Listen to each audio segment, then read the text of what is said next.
بسم الله الرحمن الرحيم. الحمد لله وحده، والصلاة والسلام على من لا نبي بعده ولا رسول بعده ولا معصوم بعده ولا أمة بعد أمتي ولا كتاب بعد كتابه، أما بعد. انتہائی واجب الاحترام، قابل صد احترام بزرگان دین، نوجوانان اہل سنت، السلام علیکم ورحمۃ اللہ وبرکاتہ. گزشتہ جمعہ کچھ احساس پیدا کرنے کے متعلق کچھ باتیں آئی تھی کہ ہم کو قرآن کریم سے کس طرح تعلق رکھنا چاہیے اور کیسا تعلق رکھنا چاہیے. اس سلسلے میں کچھ بنیادی باتیں آئی تھیں. اب اس سے ایک قدم اور آگے بڑھنا ہے، ایک اور مضبوط تعلق کی طرف جانا ہے. ایک بہت بڑے عالم گزرے، انہوں نے ایک کتاب لکھی زاد المعاد کے نام سے، سیرت پر کتاب لکھی. بہت غور و فکر کی اور بہت اللہ سے دعائیں کیا کرتے تھے کہ اللہ یہ امت کے جو مسلمانوں کا جو دبدبہ تھا، جو روب تھا، اور اسی طرح ان کی جو قوت تھی، ان کی جو سلطنتیں تھیں، وہ ڈوبتی چلی جا رہی ہے اور وہ ضائع ہوتی چلی جا رہی ہے. اس کی وجہ کیا ہے؟ وہ بہت دعائیں کیا کرتے تھے کہ اے اللہ کسی طرح میرے دل میں یہ چیز ڈال دے، میرے سامنے یہ احوال کھول دے کہ ناکامی کی کیا وجہ ہے، نامرادی کی کیا وجہ ہے، ذلت و خواری کی کیا وجہ ہے کہ جس کے پاس سلطنتیں تھی، جو دنیا کا حکمران تھا، جو دنیا کو چلاتا تھا، آج وہ ماتحت ہو گیا، وہ ذلت کی زندگی گزار رہا ہے. وہ چھوٹا جرم بھی کرتا ہے تو وہ بڑا تصور ہوتا ہے. اور جس خستہ حالی اور برے حال سے مسلمان دوچار ہے، اس کی کیا وجہ ہے؟ تو ایک طویل عرصے کی دعا کے بعد، ایک طویل عرصے کی اللہ سے گڑ گڑانے کے بعد ان کے دل میں جو بات آئی وہ یہ تھی کہ ایک مسلمان کو چاہیے بحیثیت ایک مسلمان کے کہ وہ رسول اللہ صلی اللہ علیہ وسلم سے اپنے تعلق کو مضبوط کرے. اور اس کا اللہ کے نبی علیہ السلام سے تعلق کتنا ضروری ہے؟ تو وہ کہا جاتا ہے کہ جس طرح ایک انسان کو سانس ضروری ہے، اس سے زیادہ جناب نبی کریم علیہ السلام سے تعلق ضروری ہے. اور اگر جناب نبی کریم علیہ السلام سے تعلق میں جب کمی آئے گی تو پھر ناکامی اس شخص کا مقدر بنے گی.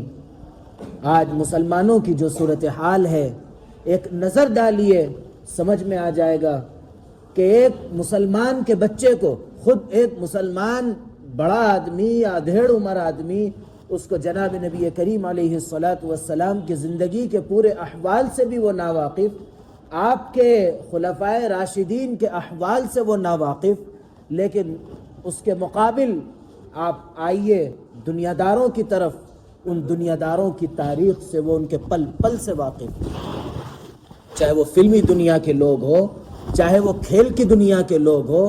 ہمارا بچہ اس کے بارے میں معلومات اس سے حد درجے محبت اور اس کے مخالفت پر برا ماننے کے ان کے اندر وہ جذبات موجود ہیں.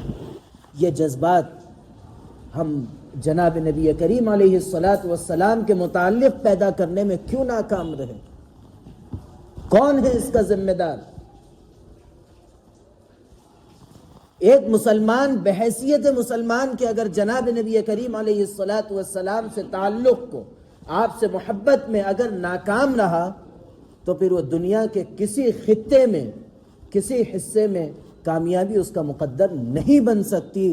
جس کی چشمدید گواہ ہم سب ہے کہ جو جس صورتحال سے ہم گزر رہے ہیں آج پوری دنیا کے اندر، صرف ہمارے خطے کے اندر، ہمارے علاقے کے اندر یا ہم سے جڑے ہوئے علاقوں کے اندر نہیں، بلکہ پوری دنیا کے کونے کونے میں اگر کسی کی گردن پر اگر تلوار ہے، کسی کے سینے پر اگر گولی کا نشانہ ہے، تو وہ مسلمان کے علاوہ کوئی دوسری قوم نہیں ہے۔ کیا وجہ ہے؟ یہ کیسے مسلمان اپنا دبدبہ کھو دیے، کیسے مسلمان اپنا رعب کو ختم کر لیا؟ اس کی بنیادی وجہ اور سب سے اہم وجہ صرف یہی ہے کہ اس نے جناب نبی کریم علیہ الصلاۃ والسلام سے اپنے تعلق کو کمزور کر لیا۔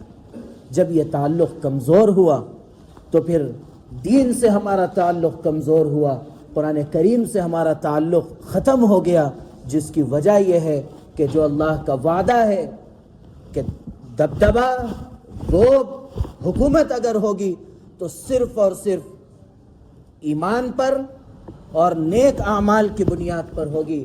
جب یہ تعلق ختم تو خود بخود سب ختم ہوتا چلا گیا۔ آج جس کا خمیازہ ہم بھگت رہے ہیں، اگر آج ہم نہیں جاگے تو ہم آنے والی نسل کو جگانے میں ناکام ہوں گے، اور جب ان کو جگانے میں ہم ناکام ہوں گے تو اس سے زیادہ ذلت آمیز وقت اور اس سے زیادہ ظلم و زیادتی کا دور ہمارے یہ نو نسل بچے دیکھیں گے۔ تو اس کے لیے ہم سب کی یہ ذمہ داری ہے کہ ہم کھڑے ہوں۔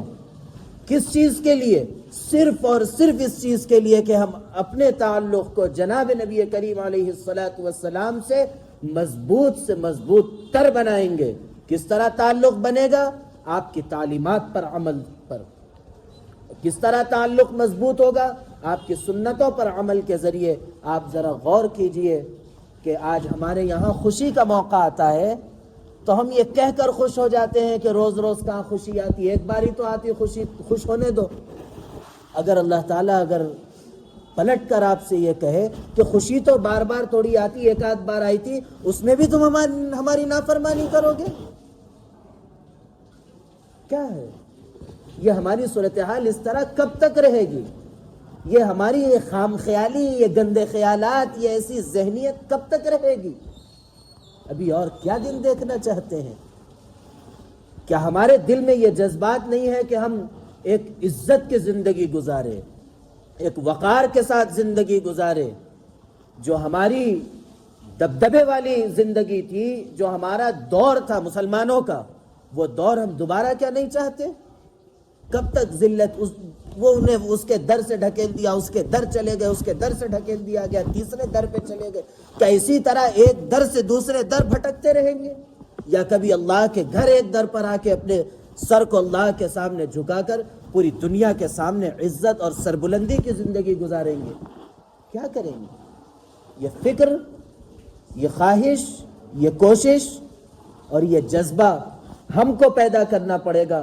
جب ہم پیدا کریں گے اس کا اثر سب سے پہلے ہمارے گھر پر پڑتا ہوا، ہمارے محلے پر پڑتا ہوا، اور ان طاقتور لوگوں پر پڑے گا جو ہم پر زیادتی کرنے کی کوششوں میں ہیں، جن کی خواہشیں ہیں اور کیا کیا ان کے جذبات ہیں۔ مجھ سے زیادہ آپ جانتے ہیں، کیونکہ آپ خبریں دیکھتے ہیں، خبریں پڑھتے ہیں، آپ زیادہ جانتے کہ کیا ان کے عزائم ہیں۔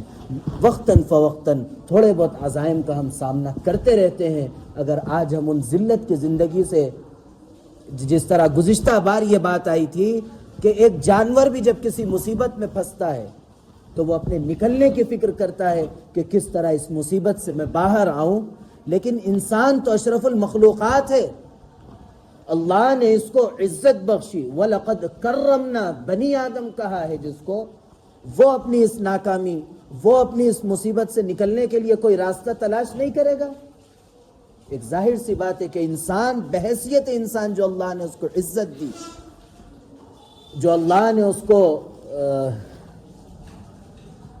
اشرف المخلوقات بنایا، اس بنیاد پر اس پر یہ ذمہ داری اس کے ساتھ ساتھ یہ بھی عائد ہوتی ہے کہ وہ اپنے اس مصیبت میں پھنسے ہوئے دنوں سے نکلے، باہر آئے، آزادی کی زندگی گزارے۔ جب ہم سانس لے تو سکون سے سانس اندر بھی جائے، سکون سے سانس باہر بھی آئے۔ کب تک دوسروں کی حکم پر سانس لیں گے؟ کب تک دوسروں کے حکم پر سانس چھوڑیں گے؟ کب تک ایسی زندگی گزاریں گے؟ اگر یہ زندگی چھوڑنا ہے تو پھر ایک تعلیم کی طرف، ایک شخصیت کی طرف ہم کو پلٹنا پڑے گا، اس کے بعد ہی ہمارے لیے آزادی آئے گی، اور وہ شخصیت صرف اور صرف جناب نبی کریم علیہ السلام کی ذات اقدس ہے۔ اس کی طرف رجوع ہونا ہم سب کی ذمہ داری، ہم پر لازم ہے کہ ہم اس طرف رجوع ہوں۔ اللہ رب العزت ہم سب کو جناب نبی کریم علیہ السلام سے سچی محبت، آپ کی تعلیمات پر سچے دل سے عمل کی توفیق عطا فرمائے۔ اللہ رب العزت میرے کہنے اور آپ کے سننے کو قبول فرمائے۔ اللہ رب العزت کہنے، سننے، لکھنے پڑھنے سے زیادہ عمل کی توفیق عطا فرمائے۔ عمل کی باتوں پر عمل کرنے، بچنے کی باتوں سے بچنے، اور عقیدے کی باتوں پر عقیدہ رکھنے کی توفیق عطا فرمائے۔ آمین۔ وآخر دعوانا ان الحمد للہ رب العالمین۔